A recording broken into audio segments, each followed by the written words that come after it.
So this is what I refer in the book as a social media seesaw, meaning there are good aspects of all these technologies and of social media. So if we're using social media to share information with loved ones or friends who are geographically separated by time and space, that's a perfectly healthy use of social media. If we're using social media to share, photos from a gathering or a special event, to remind people what a good time they had and to share with others who maybe couldn't make it.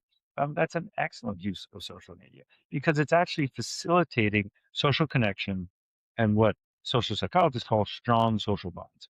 The weak social bonds are the people who we've never met, but somehow we're very concerned about whether they liked or viewed our video online, or worse, predators and people who are just really out to scam or take advantage of young people who become part of our networks and that we're sharing often very, very intimate personal details of our lives with.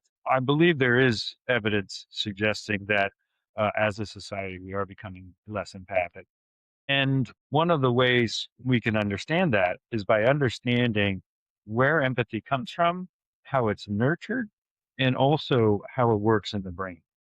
So I talk about in the book how mammals, and human mammals in particular, are unique among species, where for humans at birth, only 10% of their brain is fully developed.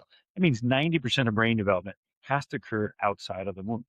That's that's a lot of brain development. And society says you have to be on the order of 18 years old before you can go off on your own.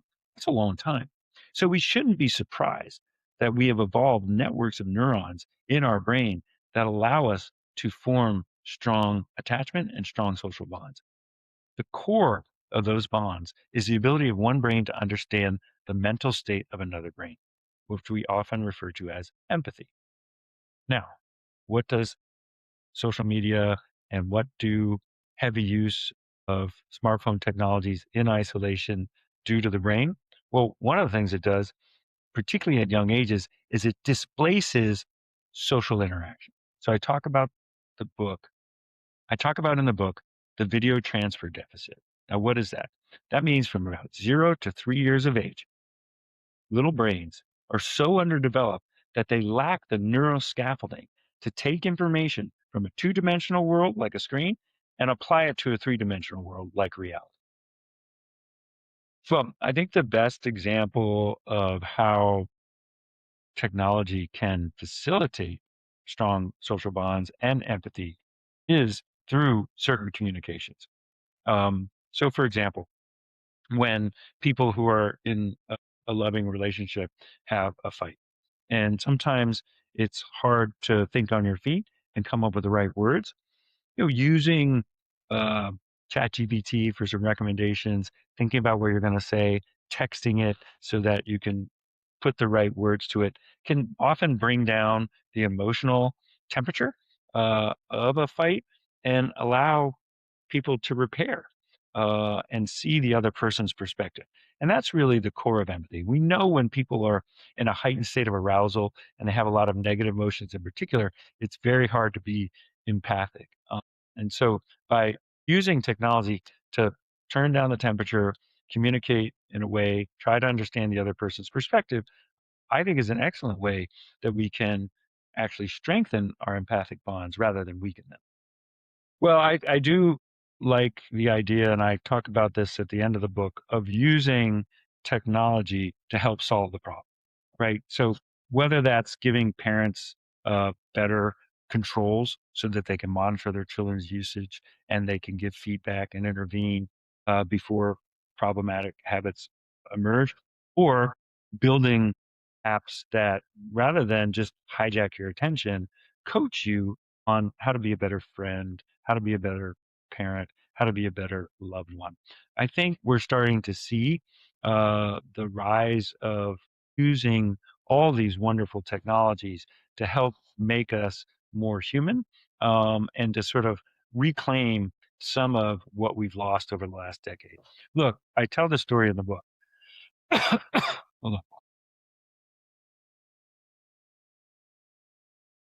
Look, I tell this story in the book about another technology. In 1908, the Model T rolled off the assembly line, and Detroit, the city of Detroit, became a test bed for this new technology called the automobile that was available for the first time at scale. Up until 1908, the cost of an automobile in today's dollars was well over $100,000. What Henry Ford did with the Model T is he brought that price down to closer to 3,000 of today's dollars. Very affordable. What happened? Well, cars became ubiquitous. There were no rules of the road, and the first years were a disaster. Kids were getting run over, people were getting run over, people were driving through farms and cows were getting run over. It took 10 years before the first stop sign was put in place. It was another 3 years before the patent for the stoplight was actually filed. And then we went on a 100-year journey of improved highway safety. I think it's time for us to think about a digital literacy and creating rules of the road for technology that allows us as humans to be better versions of ourselves and to just be safer so that we can all enjoy the benefits of this amazing technology that, like any technology, can cut both ways. It can be something that's enjoyable, that enhances our well-being, or something that destroys it. Well, I think as a society, we really need a group effort, right? We need educators, we need government officials, we need parents, we need children. We need everyone to be thinking about this together and to put some basic rules in place. So, for example, we're starting to see schools pull back on the use of technology in schools. So, my children, when they go to school, at their school, they have these little sleeves, these pockets. You have to put the phone in it, close it down, and that phone is essentially locked down all day long, and you get it back at the end of the day. And I think that's a wonderful idea. We're starting to see how kids are interacting more with each other. They're starting to look a little happier. We haven't seen improvement yet in grades and test scores, but I think that's going to come. But if we can reduce anxiety and depression among young people, I think that would be a huge win.